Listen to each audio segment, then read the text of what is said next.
Uya Kuya. Uya Kuya. Uya Kuya TV dengan Ibu Elida Neti, pengacara saya. Saya akan menyampaikan hak jawab saya. Ya, menyampaikan hak jawab saya sebagai apa namanya? Ya dalam dunia jurnalistik kan. Tiba-tiba telepon gue bunyi. Enggak sih, gue nih vibrator karena gue lagi silent. Rasman. Nah, telepon gue langsung. Astrid. Telepon. Bingung juga. Kita sama-sama lihat-lihatan sesuatu hal yang nggak pernah kepikiran.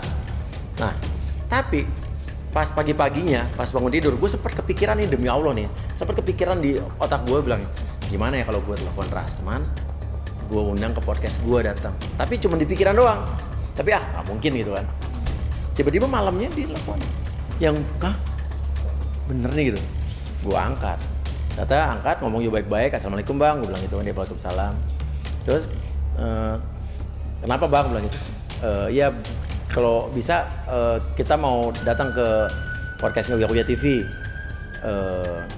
untuk hak jawab saya bla bla bla bla. Gue bilang terus ngomong-ngomong ya bang, oke, tapi kita ngomong baik-baik ya, gue langsung ngomong begitu. Iya, baik-baik kok. Nah, dibilang kapan? Kalau bisa weekend ini. Oh weekend ini saya nggak bisa, saya udah keluar negeri. Bisanya kapan? Dia besok ada ke Medan. Ya bilang ya udah gimana kalau besok? Besok ke Medan di jam 10 pagi. Ya saya cuma ada waktu, kalau nggak besok paling habis syuting video klip, karena saya mau syuting video klip ini hari Rabu. Dan habis itu mau packing ya. Saya paling ada ya pulang malam ini paling, karena saya pulang juga jam 10:30 malam udah ada yang nunggu, udah ada Pak Iwaludin dari Medan udah datang mau podcast. Jadi paling saya baru free di atas jam 11 malam. Tiba-tiba dia bilang ya udah nanti deh ini jam 11 bilang gitu. Tapi tunggu ya bang, saya kabarin lagi gitu. Nah, terus nggak lama gue telepon lagi, bang gimana kalau besok aja? Besok aja, tapi saya nggak bisa karena saya mau datang sama Bu Elida Neti, Bu Ida Lubis pengacaranya. Bu Elida Neti itu katanya mau ke Riau besok jam 6 pagi. Oh jadi nggak bisa, abang sendiri aja nggak apa-apa gitu kan? Sebelum jam 10, nggak harus sama Bu Ida. Oh ya udah, tapi saya cuma bisa malam ini. Gimana bang kalau nanti harus jam 12 deh? Gue takutnya acara keluarga gue belum selesai, podcast gue yang setelah gue pulang juga mepet kan. Nah apalagi podcast yang ada bintang tamu gue lagi nunggu di apartemen itu juga ngomongnya seputar kasus yang sama gitu kan, melaporkan Bang Rasman. Kan gue nggak mau ketemu nanti jadi gimana kan? Gue bilang nanti deh kalau bisa jam 12 atau jam 1 malam banget. Saya tetap datang jam 11 deh gitu kan.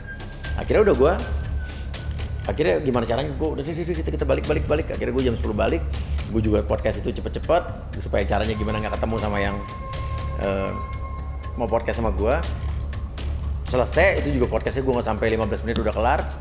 Toto ditelepon sama asistennya Bang Rasman, siapa, Gusti ya, asisten gue ditelepon, lewat telepon gue sampai dia ngangkat, asisten gue bilang karena udah 20 menit nyampe. Tapi ternyata ketemu juga katanya di lobi, tapi nggak ngobrol sih, katanya cuma papasan doang, nggak ada yang ngomong. Cuman gue bilang aduh ketemu nih, maksudnya gue nggak pengen mereka ketemu, takutnya kan kenapa-napa. Ya gue nanya dong tadi gimana, yang tadi maksudnya apa? Sebentar saya nyusun berkas dulu. Bu Neti datang, ya itulah udah terjadi. Sampai teriak-teriakan sama Iklima sama itu, dan ada kata yang kurang pantas dikatakan, dan Bang Rasman ini sudah pergi, udah ke WC, udah ke mobil. Sempat terjadi keributan di akhir, tapi keributan yang sebenarnya tidak harus terjadi. Gara-gara Bang Rasman ngomongin soal Iklim Hakim. Gua ngasih kode, Iklim Hakim, lu dipanggil nggak? Bu Edli ngeliat si Astrid. Tiba-tiba Bu Eli suruh asisten Rasman, asisten Rasman ngomong sama Astrid, ternyata saya baru tahu ceritanya ternyata. Udah nggak usah dipanggil, abang nggak mau. Oh ya udah nggak. Dan Astrid pun demi Allah nih, Astrid tidak punya nomor telepon Iklim Hakim, demi Allah nggak punya. Yang punya cuma gue. Gue punya nomor telepon Iklim Hakim, ya kan? Itu beneran. Nah tidak dipanggil, tidak jadi, dan abang Rasman pun bilang saya nggak mau ada Iklim Hakim. Saya tidak bersedia. Oh ya udah bang, saya kan nanya, abang kalau bersedia boleh, kalau tidak bersedia ya nggak apa-apa. Saya juga belum tanya Iklim Hakimnya bersedia apa enggak. Karena Iklim Hakim kenapa ada di situ? Iklim Hakim tuh tinggal di satu tower sama gua, satu apartemen satu tower. Dan tempat syuting studio gue yang lounge itu setiap orang kan tower gue tuh kan private lift, cuman beberapa unit di satu orang dengan menggunakan lift yang pribadi. Lift gue dengan lift Iklim Hakim tuh sama satu. Nah, pasti melewati tempat gue syuting gitu. Nah, dilalahnya 15 menit kemudian Iklim Hakim turun dengan teman-temannya pakai baju tidur, udah mau pakai baju tidur, udah mau tidur. Itu udah padahal udah mau selesai ngomongin Iklim Hakim, udah turun. Dia berdiri di belakang kamera. Bu Eli dan Neti marah, ini kerjaannya tunjuk bini gua. Udah saya bilang gini-gini. Fitnah lah. Karena setahu gue bini gua juga, walaupun gua emang ngasih kode. Iklim Hakim gimana gitu. Yang mana? Iya gini-gini. Terus gue tanya, panggil Astrid, dia ngomong. Astrid bilang enggak. Dia tetap ngotot ya, gue marah, ya kan? Gue beberapa kali, 3 kali, 4 kali ada membentak Astrid. Berarti kan gue profesional, istri gue juga gue suruh berhenti dia ngomong saat menurut gue nggak perlu ngomong. Tapi saat istri gue difitnah kayak tadi, menurut gue istri gue nggak salah juga gue bela. Nah, keributan yang terakhir adalah pas saat Astrid nanya lagi, udah gue bilang, udah. Iklima udah mulai nyeletuk juga, Iklima diem. Ada deh, nonton podcast gue udah bilang Astrid, Iklima diem. Itu gue memperingatkan. Nah, tiba-tiba si asistennya Rasman tuh yang pojok tuh namanya gue lupa, Rahmat apa siapa. Jelek sekali itu. Gue tanya langsung, jelek apanya? Emang gak kedengeran karena dia gak pakai mic. Tapi kita dengar, mungkin kalau di tempatnya Bang Egy ada kedengeran. Karena udah deket handphonenya Bang Egy. Terus, jelek apa? Dia bilang, oh enggak. Dia bilang, jelek apa? Saya gue kejar terus. Tadi kan Bapak nunjuk istri saya, jelek apa? Jelek apa? Tunggu ya, gue kejar terus. Jelek apa? Gue bilang gitu. Jelek ngomongannya katanya. Yang mana? Gue bilang gitu kan. Adalah enggak yang mana? Gue harus tahu, harus yang mana gitu, nggak bisa sembarangan. Ya tadi ngomong tuan rumah. Jadi si Bang Rasman ngomong gini, kamu sebagai apa hak kamu di sini ikut-ikutan ngomong gitu. Astrid nyeletuk sebagai tuan rumah. Nah itu dibilang jelek banget ngomong begitu. Nggak salah bang, ini gue tuan rumah. Lalu kata Rasman, ya lalu begitu nggak bisa tuan rumah juga jadi semena-mena sama saya emang. Kita nggak semena-mena. Astrid nanya biasa. Kalau lihat di podcast gue mau sama siapa menteri siapa segala macam. Astrid suka nyeletuk. Udah biasa di podcast gue nanya gitu. Nah dari situlah Bu Neti berdiri, gue juga berdiri gitu kan. Dia mau walk out, jadi gue kesal juga kan. Tapi gue kesal bisa nahan emosi. Maksudnya berdiri tuh gue berdiri supaya Bu Neti turun juga, jangan walk out. Karena udah berapa kali dia mau walk out ngajak Rasman pergi. Gue nggak mau dipolitisir seolah-olah di tempat gue yang bikin ribut gue. Jadi udah akhirnya gue bilang gini dengan bijaksana, udah gue minta maaf kalau gue salah, tapi ini kita lanjutin dulu urusan Bang Rasman, bilang gitu. Urusan kita berdua, gue tunjuk asistennya Bang Rasman, nanti kita kelarkan. Gue sama lo belum selesai urusannya, gue gituin.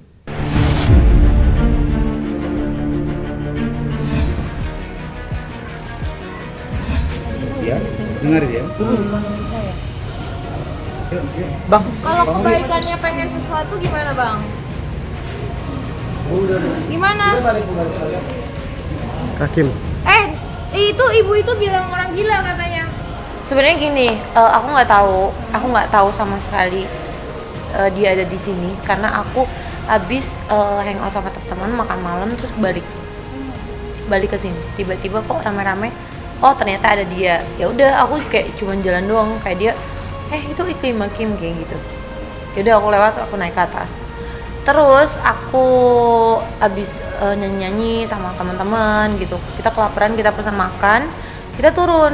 Ternyata ada ngomongin aku. Tapi dia nggak sadar kalau aku keluar dari lift kayak gitu. Pas dia udah sadar, tiba-tiba stop ngomongin aku gitu. Terus tiba-tiba merong-merong, marah-marah, nuduh-nuduh. Kak Astrid panggil aku. Itu semua ada di YouTube-nya Uya, dan nanti ada aku upload juga. Terus aku dikatain orang gila dan anjing. Sama siapa sih namanya, mama-mama itu aku nggak tahu, aku nggak kenal. Ada jelas semua videonya. Kan yang tahu yang kalian tahu kan membela kan. Terus kalau misalnya membelanya dari awal tidak sesuai perjanjian, kayak gimana? Gitu. Apalagi kita mendapati hal-hal yang tidak mengenakan, harus kayak gimana? Berhak dong aku sebagai istilahnya manusia, wanita untuk speak up, untuk mundur gitu loh. Aku sebenarnya nggak mau bahas itu lagi sih, males banget, capek banget gitu, muter-muter di situ-situ aja. Ya intinya kalau misalnya dianya udahlah stop gitu kan, stop arogannya, stop marah-marahnya, stop merasa paling oke, merasa paling benar gitu loh. Karena kita ini terlepas dari Claudia yang punya bukti tentang dia gitu ya, aku juga punya gitu loh. Jadi jangan sampai istilahnya ini jadi bumerang juga buat dia gitu. Masih ada apa ya, kasihan nggak sampai ke arah sana lah, nggak sampai harus ngelaporin dia, kasihan karena katanya dengar ya, yang aku dengar itu ada 9 laporan untuk dia. Nah kalau misalkan aku tambah lagi kasihan dong gitu loh. Jadi ya udahlah, karena aku masih ada apa ya, keprimanusiaannya masih ada gitu, alhamdulillahnya ya nggak sampai ke sana lah. Dia kasihan gitu aja, sempet ya hampir setiap saat gitu. Pada saat itu nyuruh aku putusin, sudahi, udahan gitu. Ya yang aku rasain sakit hati lah, kita berjuang istilahnya sama pacar kita, mereka nggak tahu perjuangannya sebesar apa, sekeras apa gitu, sesusah apa. Tiba-tiba juluk-juluk ada orang yang nggak dikenal masuk ke kehidupan kita, tiba-tiba nyuruh kita putusin pacar kita. Ya gimana rasanya, bayangin aja, sakit hati kan, kayak siapa lo gitu ya.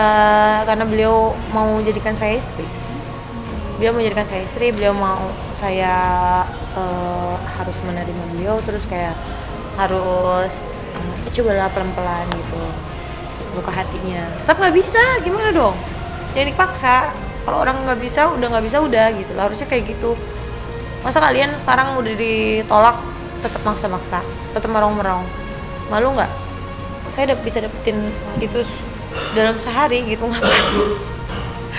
ngapain itu udah saya sampaikan semua, saya nggak mau gitu. Itu bukan masalah duit, ini tuh masalah hati yang nggak bisa kita paksakan gitu loh, yang nggak bisa. Dan aku orangnya nggak bisa pura-pura ya, ketika gue nggak suka gitu, aku akan sampaikan nggak suka. Aku rasa ya dengan laporannya Claudia juga cukup.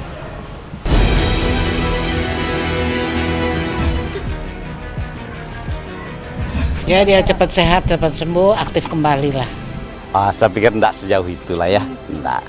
Ya saya pikir mungkin kecapean aja, kalau beliau sering manggung mungkin sampai malam gitu ya, dari ini kan normal aja. Analisanya kan bisa panjang gitu ya, orang kurang enak badan aja bisa analisanya kemana-mana. Ya itu kan media kan boleh-boleh aja seperti itu, tapi pada prinsipnya bahwa Putri Lina, Kang Sule, Iki, Ridwan, Ferdinand semuanya sehat-sehat saja. Semua harapan saya semua menjadi baik, ya kan? Semua mendapat berkat anugerah Tuhan. Semua keluarga Sule, keluarga kita juga semua itu aja. Kita berapa tahun sama dia gitu kan. Kalau bicara Sule begini-begini, saya juga sama. Ais begini-begini gitu kan, ada sisi baiknya, ada sisi buruknya. Yang penting kan intinya satu, bagaimana kita mensikapinya gitu loh. Dalam arti bagaimana kita memandang dari sudut pandang mana. Yang selama Ais bekerja ya biasa-biasa aja gitu kan. Kembali lagi ya, kita memandangnya seperti apa gitu. Sidangnya berjalan lancar, itu aja ya. Kenapa Kang Sule nggak hadir Bang? Kan tidak ada kewajiban untuk hadir. Nah, tidak ada kewajiban tapi tidak dilarang. Kondisi sakit katanya. Saya semalam kan komunikasi sama beliau, alhamdulillah sehat-sehat aja. Mungkin itu jalan terbaik buat Sule dan Natali gitu.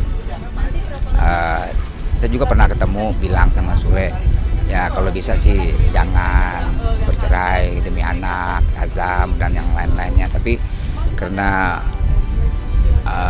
dua-duanya sudah bertekad bulat sepakat untuk berpisah, ya mau gimana lagi kan gitu.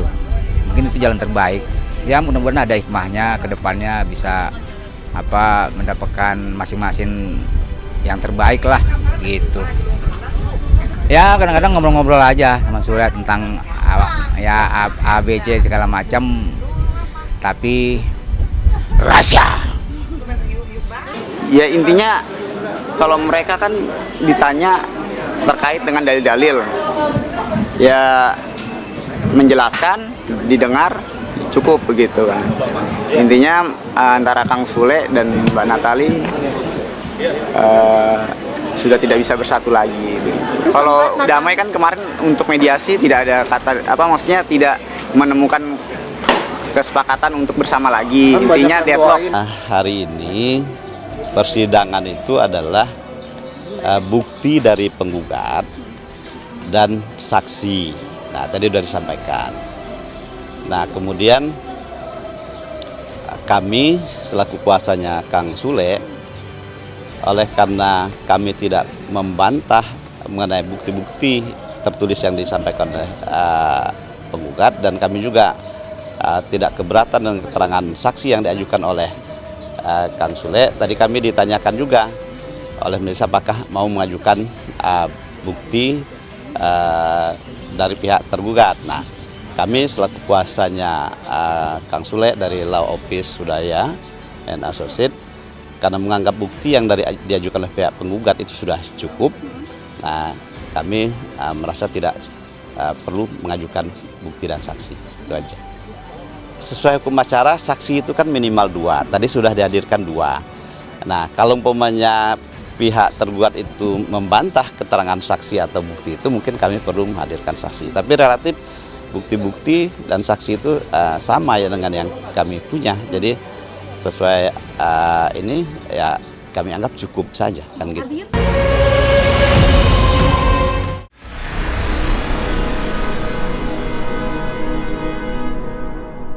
Jadi jangan lupa untuk subscribe Cumi Cumi. Ditekan ya tombol lonceng merahnya.